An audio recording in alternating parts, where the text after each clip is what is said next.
Selamat malam para saudara terkasih dalam Kristus. Kita berjumpa lagi di dalam acara latihan meditasi kontemplasi Ignatian ini. Malam hari ini kita akan bersama-sama merenungkan perayaan Natal, khususnya kedatangan tiga raja menghadap menyembah Yesus Sang Raja. Marilah sekarang kita mengawalinya dengan doa pembuka.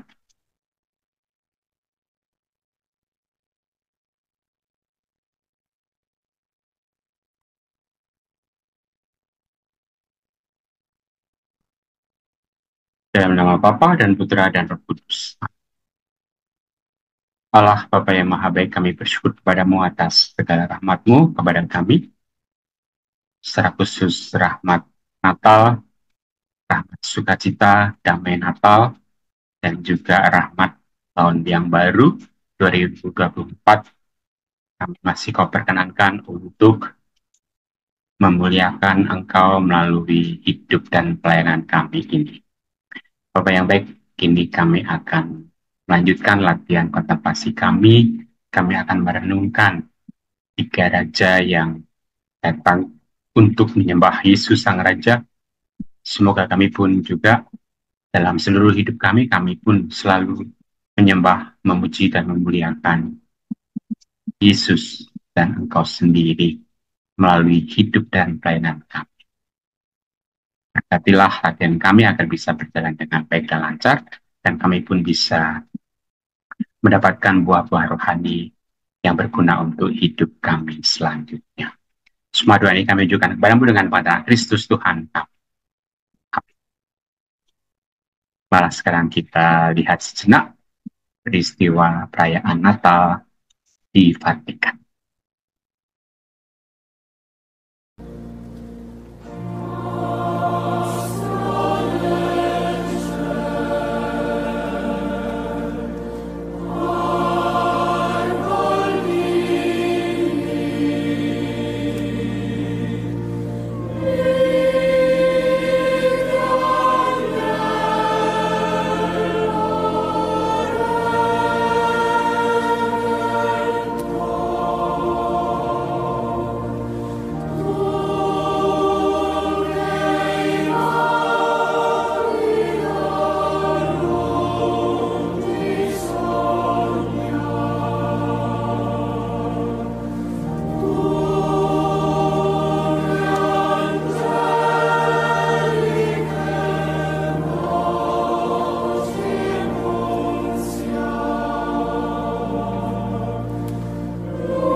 Saat khotbah misa Natal pada Minggu 24 Desember 2023, Paus Fransiskus menyinggung soal perang yang sia-sia. Merujuk pada perang antara Israel melawan Hamas di Gaza yang hingga kini masih berlangsung. Paus menyayangkan pesan perdamaian Yesus kalah oleh logika perang yang sia-sia. Debole nel mondo, preceduto dall'annuncio sulla terra pace agli uomini. Il nostro cuore stasera è a Betlemme, dove ancora il principe della pace viene refutato dalla logica perdente della guerra, con il ruggire delle armi che anche oggi gli impedisce di trovare alloggio nel mondo. Pada malam tersebut, Paus memimpin misa yang dihadiri oleh sekitar 6.500 umat di tengah Basilika Petrus di belakang barisan pada uskup yang berpakaian putih. Ketika misa dimulai, sebuah patung anak Kristus diresmikan di depan altar yang dihiasi dengan tanaman hijau dan bunga-bunga putih.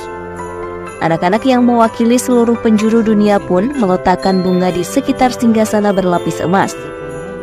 Paus Fransiskus yang mengenakan jubah putih memimpin misa dengan berdiri di kaki salah satu pilar Santo Petrus.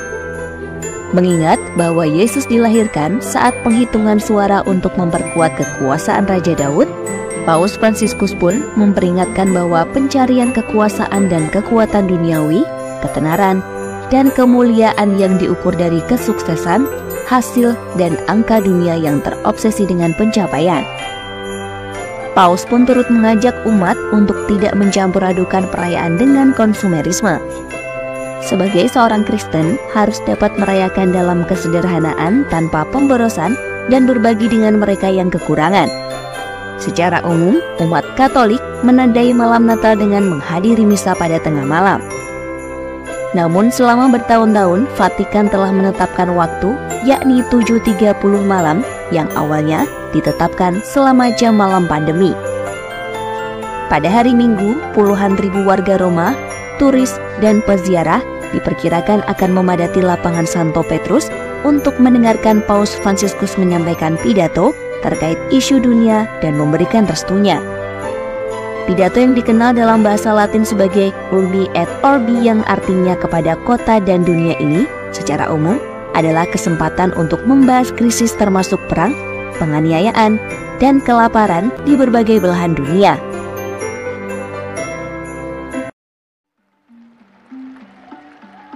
Dalam pesan mengenai perayaan Natal, Paus Fransiskus menitik beratkan kematian anak-anak dalam perang termasuk yang terjadi di Gaza.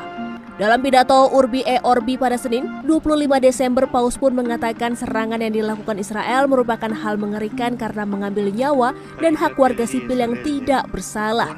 Selain mengkritik serangan Israel, Paus Fransiskus mengkritik serangan Hamas terhadap Israel pada 7 Oktober dan sekali lagi menyerukan pembebasan sandera yang tersisa serta penyelesaian masalah Palestina melalui dialog. Selain itu, Paus Fransiskus menyerukan penyelesaian konflik politik, sosial, atau militer termasuk di Ukraina, Suriah, Yaman, Lebanon, Armenia, dan Azerbaijan serta membela hak-hak para imigran. Si avvicina in Israele e Palestina, dove la guerra scuote la vita di quelle popolazioni. Li abbraccio tutti, in particolare le comunità cristiane di Gaza, la parrocchia di Gaza e dell'intera Terra Santa. Supplico che cessino le operazioni militari con il loro spaventoso seguito di vittime civili innocenti e che si ponga rimedio alla disperata situazione umanitaria aprendo l'arrivo degli aiuti. Non si continua ad alimentare violenza e odio, ma si avvia a soluzione la questione palestinese attraverso un dialogo sincero, un dialogo perseverante tra le parti, sostenuto da una forte volontà politica e dell'appoggio della comunità internazionale.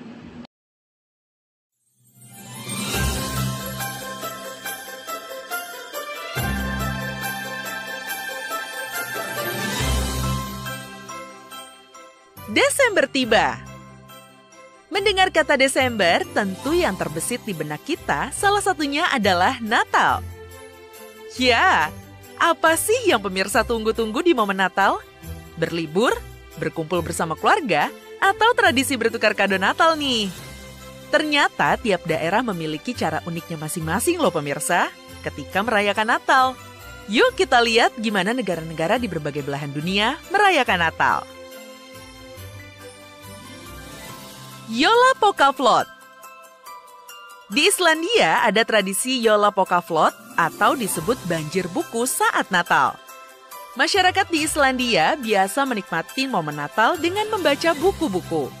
Ketika bertukar kado Natal, mereka juga biasa menghadiahkan buku-buku. Selain itu, Natal di Islandia dirayakan selama 13 hari.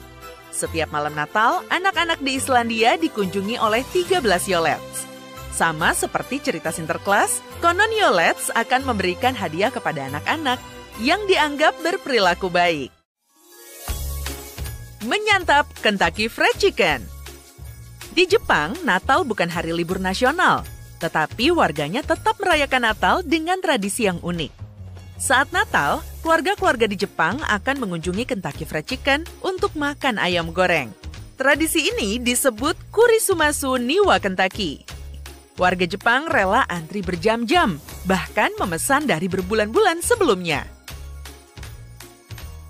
Membuat biskuit jahe.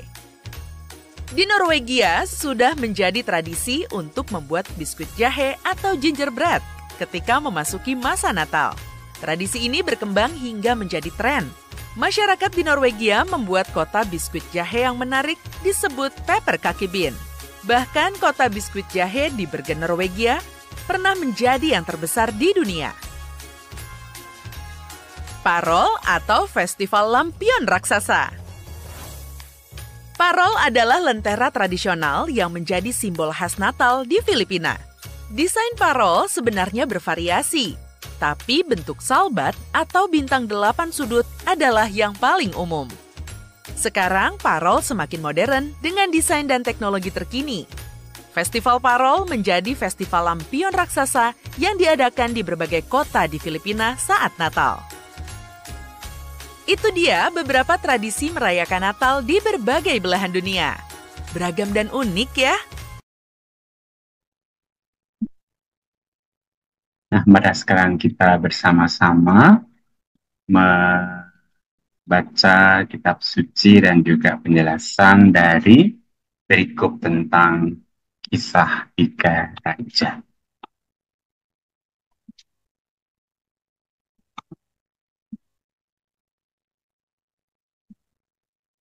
Pembacaan diambil dari Injil Matius bab 2 ayat 1 sampai 12. Kurang maju dari itu.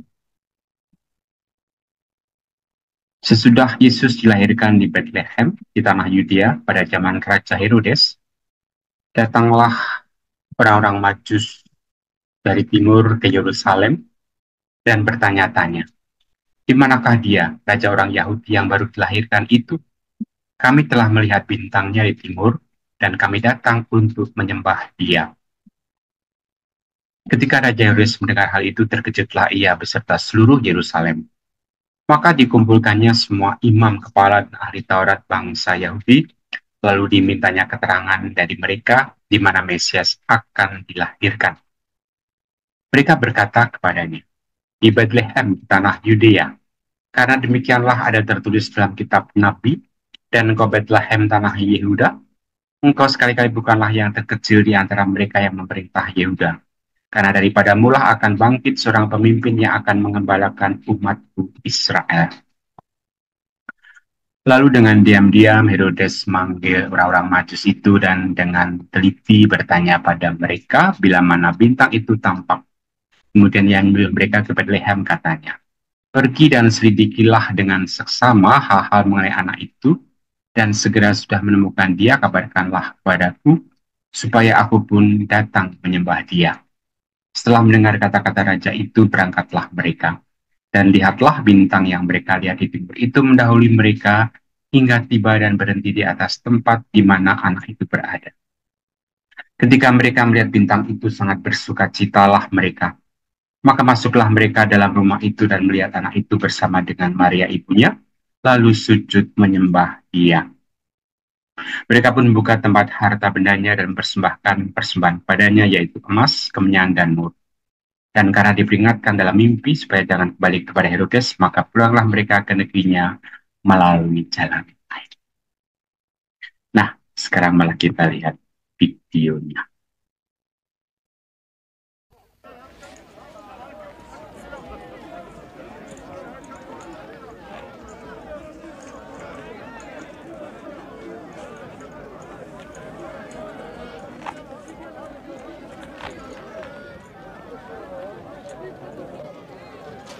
Matius pasal 2.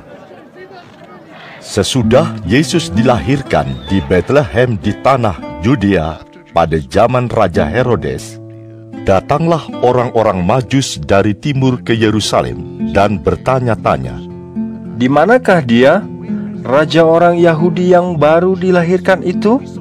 Kami telah melihat bintangnya di timur, dan kami datang untuk menyembah dia."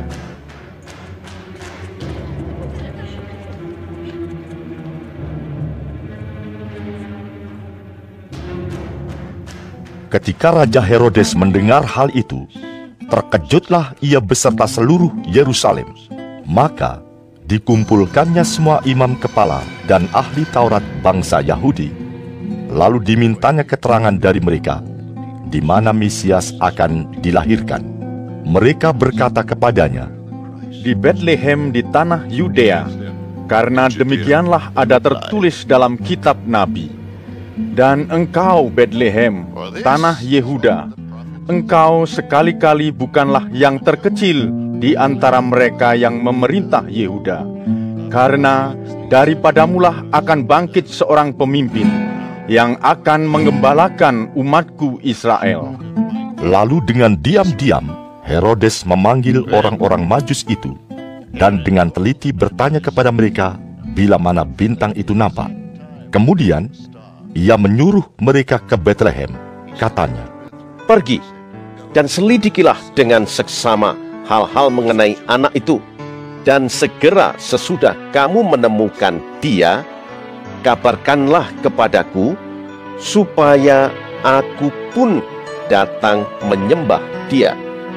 Setelah mendengar kata-kata raja itu, berangkatlah mereka, dan lihatlah, bintang yang mereka lihat di timur itu mendahului mereka hingga tiba dan berhenti di atas tempat di mana anak itu berada.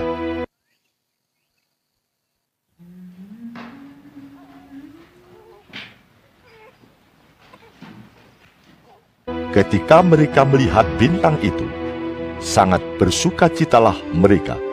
Maka masuklah mereka ke dalam rumah itu, dan melihat anak itu bersama Maria, ibunya, lalu sujud menyembah dia.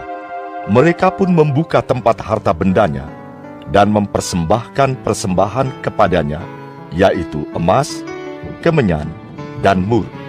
Dan karena diperingatkan dalam mimpi, supaya jangan kembali kepada Herodes, maka pulanglah mereka ke negerinya melalui jalan lain. Sekarang malah kita bersama-sama menyiapkan langkah-langkah untuk doa kita. Setiap kali doa selalu kita awali dengan doa persiapan, kemudian ada 3 pendahuluan dan 3 pokok renungan, lalu percakapan dengan Yesus. Nah, di dalam pendahuluan yang pertama, kita mengingat cerita yang kita kontemplasikan, yaitu kedatangan orang-orang Majus, 3 raja dari timur, untuk menyembah dan persembahkan persembahan kepada bayi Yesus. Lalu, kita lanjutkan dengan membayangkan tempat dalam angan-angan kita, imajinasikan, yaitu gambaran perjalanan panjang orang-orang Majus dari timur, datang ke Yerusalem untuk menemui Yesus yang baru dilahirkan. Lalu pendahuluan yang ketiga kita mohon rahmat, pengertian yang mendalam tentang Tuhan yang telah lahir sebagai manusia bagiku, agar aku lebih bisa mencintai dan juga mengikutinya lebih dekat. Nah, pokok renungan yang pertama, kita merenungkan bagaimana ketika orang Majus, raja dari timur itu datang dengan berpedoman bintang untuk bersujud kepada Yesus. Kata mereka, kami telah melihat bintangnya di timur dan kami akan datang untuk menyembahnya. Kita refleksikan, kita ambil buah rohaninya ya, bahwa raja-raja dari segala bangsa diwakili 3 raja itu datang untuk menyembah Yesus. Bagaimana dengan kita ya? Kemudian pokok renungan yang kedua, mereka bersembah sujud dan mengaturkan persembahan, ya, mendapatkan di tanah, menyembah, mengaturkan persembahan berupa emas, dupa, dan mur. Ya. Emas itu melambangkan pengakuan mereka pada Yesus sebagai Sang Raja. Dupa itu melambangkan pengakuan mereka bagi Yesus sebagai imam. Dan mur ataupun wangi-wangian itu melambangkan untuk persiapan nantinya ya, Bapak Yesus sendiri. Itulah lambang dari ketiga persembahan ini, Yesus sebagai Raja, Imam, Nabi yang akan wafat untuk keselamatan umat manusia. Maka, kita refleksikan hal ini, kita ambil buah rohaninya, bagaimana dengan kita ya, kita sendiri mempersembahkan apa kepada Yesus sebagai persembahan hidup. Kemudian pokok yang ketiga, kita merenungkan bagaimana dalam tidur mereka mendapat petunjuk agar jangan kembali pada Herodes dan lewat jalan yang lain pulang ke negeri mereka, ya, untuk menghindari kekejaman Herodes untuk membunuh Yesus. Kita refleksikan, kita ambil buah rohaninya. Allah selalu menuntun umatnya melalui berbagai macam hal, termasuk mimpi, termasuk firasat, dan seterusnya. Itulah peran Roh Kudus. Allah juga selalu hadir, melindungi, menuntun, dan menyertai kita semuanya. Kita refleksikan, kita ambil buah rohaninya. Bagaimana kita juga hendaknya juga selalu dituntun oleh bintang timur, Yesus sendiri, Roh Kudus yang ada dalam diri kita. Baik, nah lalu jangan lupa nanti kita juga mengadakan percakapan dengan Yesus, ataupun dengan Dia Raja, ya, ataupun dengan Maria dan Yusuf. Malah sekarang kita mengawali dengan mengheningkan diri, menyiapkan hati, dan kita siap untuk masuk dalam kontemplasi. Kita masuk dalam keheningan melalui suara-suara sekitar, melalui tubuh kita, perasaan pada tubuh, ataupun napas kita. Ya, pelan-pelan kita sadari, kita rasakan, supaya kita masuk dalam keheningan.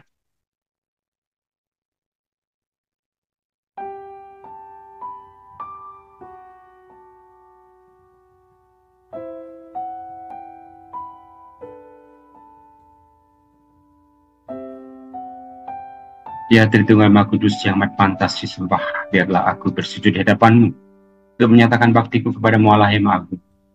Kupersembahkan kepadamu segala gagasan, keinginan, dan keputusan-keputusanku selama waktu ini. Tidak pantaslah ini ya Tuhanku, menerima terang dan pertolongan baru, dan aku telah menyalahgunakan anugerah-anugerah. Tapi aku datang padamu menyerah bulat-bulat seperti pada seorang ayah yang maha baik dan maha rahim. Dan demi jasa-jasa Yesus Kristus menebusku lewat santapan Maria Bundaku, serta sekalian orang kudus pelindungku, aku mohon, sudilah Engkau menganugerahkan rahmat-Mu agar aku dapat mencari-Mu dengan sepenuh hati, dengan rendah hati dan sedia memberi tanpa kecuali.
Marilah kita menutup pelatihan kontemplasi kita dengan doa yang diajarkan Yesus sendiri. Bapa kami yang ada di surga, dimuliakanlah namamu, datanglah kerajaanmu, jadilah kehendak-mu di atas bumi seperti di dalam surga. Berilah kami rezeki pada hari ini, dan ampunilah kesalahan kami, seperti kami pun mengampuni yang bersalah kepada kami. Dan janganlah masukkan kami ke dalam pencobaan, tetapi bebaskanlah kami dari yang jahat. Amin.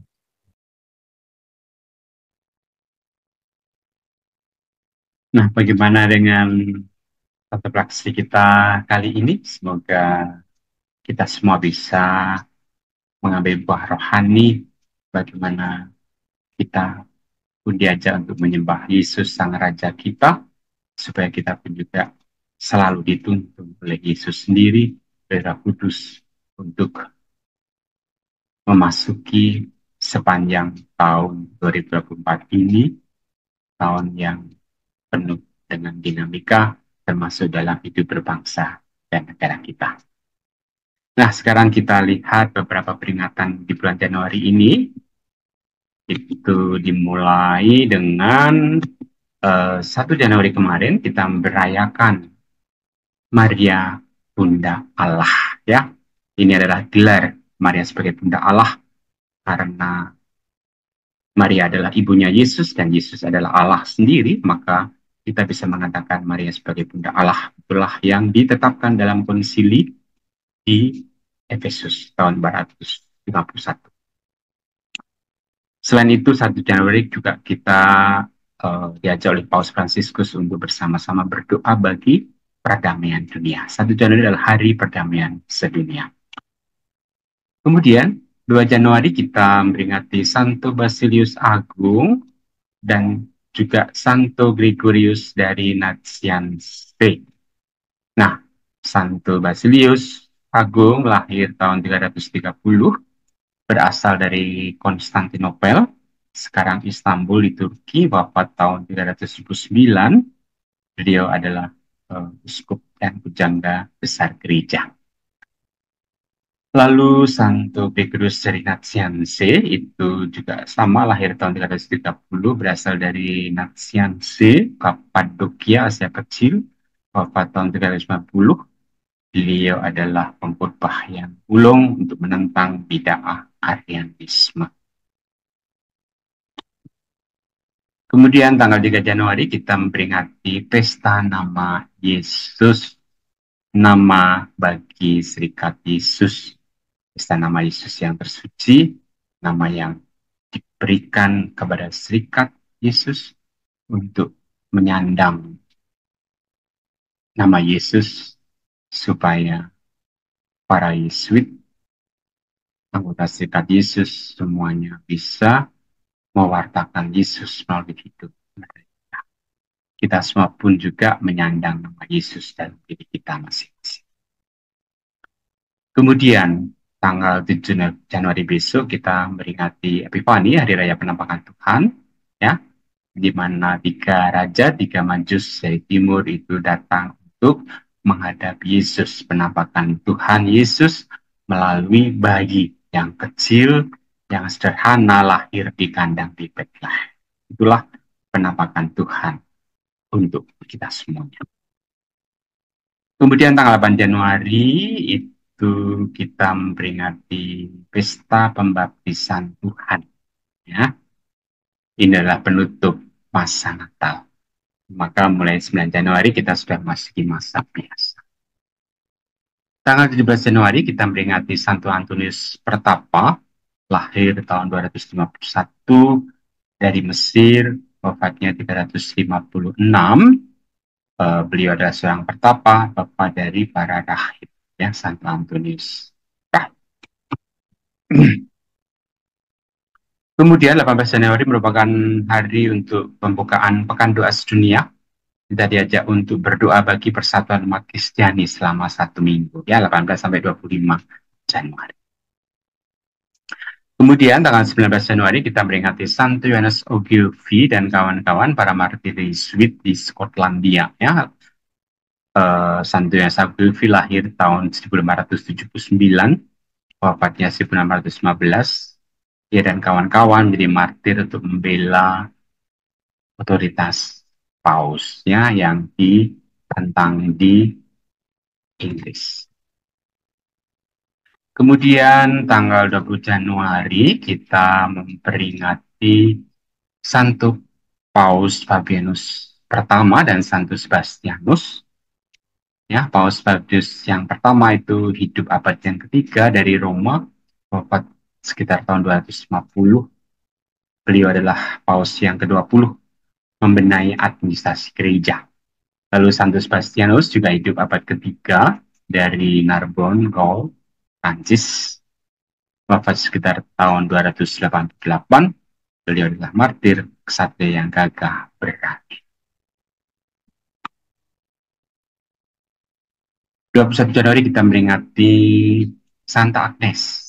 Nah, ini adalah martir pada masa Kaisar Diocletianus, ya, di Roma, lahir sekitar tahun 291, wafatnya 21 Januari 304.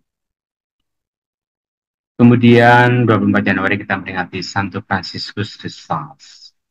Ya, lahir 21 Agustus 1957 di Prancis, wafatnya 28 Desember 1622 di Lyon, Prancis. Beliau adalah pujangga gereja, merintis penggunaan surat kabar untuk pewarta. Kemudian tanggal 25 Januari itu kita memperingati pesta bertobatnya Santo Paulus Rasul. Lahir abad pertama di Tarsus, wafat sekitar tahun 670. Beliau itu seorang pewarta yang ulung, yang unggul, bersama dengan para rasul mewartakan Injil ke bangsa-bangsa yang lain. Semula seorang penganiaya umat Kristiani sebelum bertobat, dan akhirnya setelah bertobat karena mendapat penampakan Yesus sendiri ya dalam perjalanannya ke Damaskus, sehingga dia pun lalu bertobat, dibaptis, dan kemudian menjadi pewarta yang ulung dan akhirnya wafat sebagai martir di Roma. Tanggal 26 Januari kita memperingati Santo Timotius dan Titus. Keduanya adalah sahabat Rasul Paulus, ya.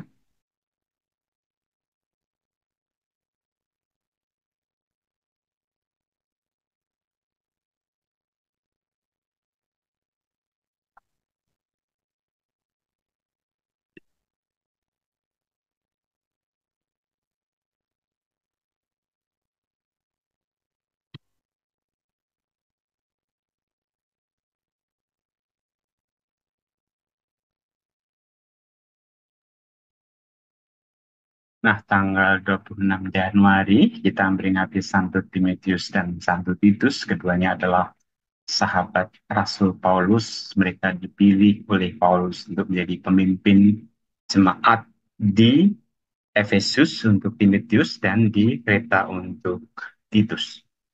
Santo Timotius hidup pada abad yang pertama dari Listra, wafatnya tahun 97, jadi pemimpin jemaat di Efesus. Kita tahu dari surat-surat Paulus kepada Timotius dan Titus, sedangkan Titus juga hidup abad pertama, wafatnya tahun 96 di Burina, Pulau Kreta, Yunani, di mana dia menjadi pemimpin jemaat di Kreta.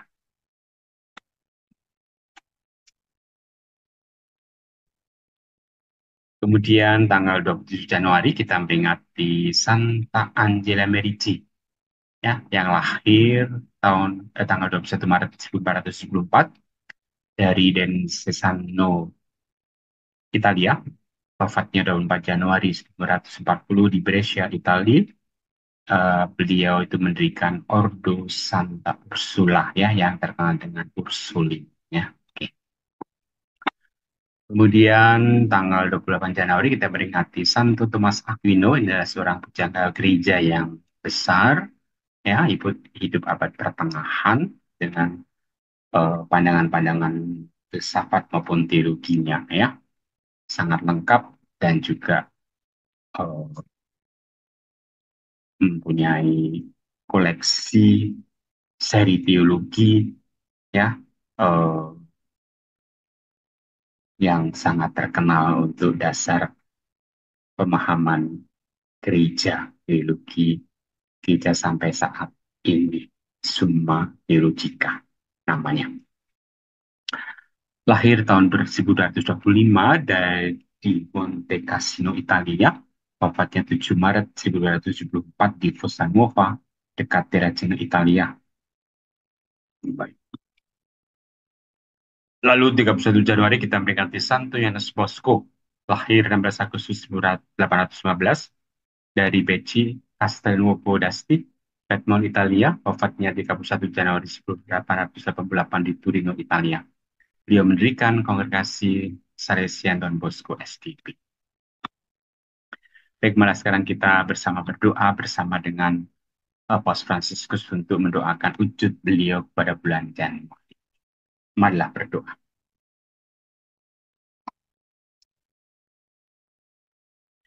Allah Bapa yang Maha Baik, bersama dengan Paus Fransiskus kami berdoa bagi wujud-wujud doa bulan ini, yaitu wujud gereja universal. Kami berdoa bagi karunia keberagaman dalam gereja. Semoga Roh Kudus menuntun kami untuk mengenali anugerah berbagai karisma dalam komunitas Kristiani dan juga menghargai kekayaan berbagai tradisi dan ritus di dalam gereja Katolik. Kami mohon, kabulkanlah doa kami ya Tuhan.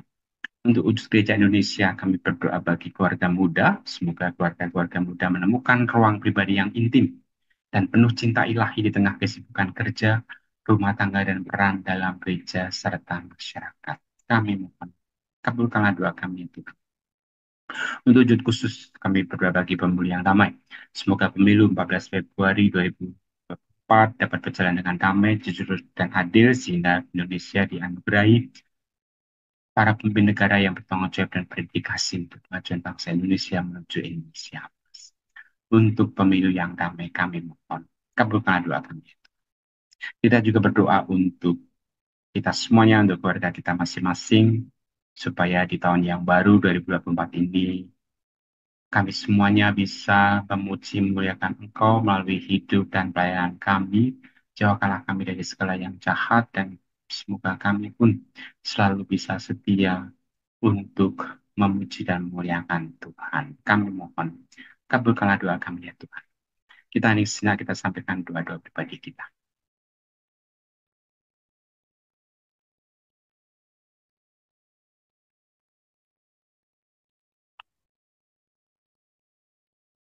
Demikianlah doa-doa yang kami tunjukkan kepadamu dengan pengantaran Kristus Tuhan kami. Dan sekarang menyiapkan hati untuk memohon berkat Tuhan. Allah Bapa yang baik, kami bersyukur padamu atas latihan kontemplasi pada malam hari ini. Semoga latihan ini bisa menyemangati kami untuk melanjutkan hidup kami, pelayanan kami, mewartakan Kristus dalam hidup kami. Maka kiranya Engkau senantiasa memberkati kami semua.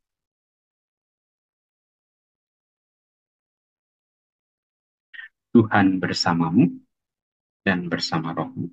Semoga kita semuanya, keluarga kita, mereka yang kita doakan, senantiasa mendapat berkat Allah yang Maha Kuasa, Bapa dan Putra dan Roh Kudus. Amin. Nah, para sekasih, dengan demikian latihan kontemplasi kita sudah selesai. Sampai jumpa berdepan. Salam, selamat Natal dan tambah berkah dalam.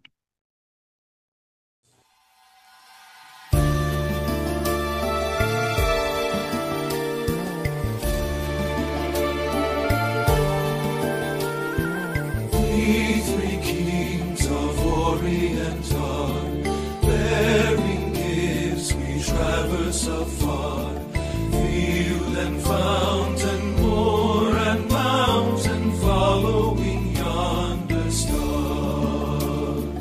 Oh, star of wonder, star of light, star with royal beauty.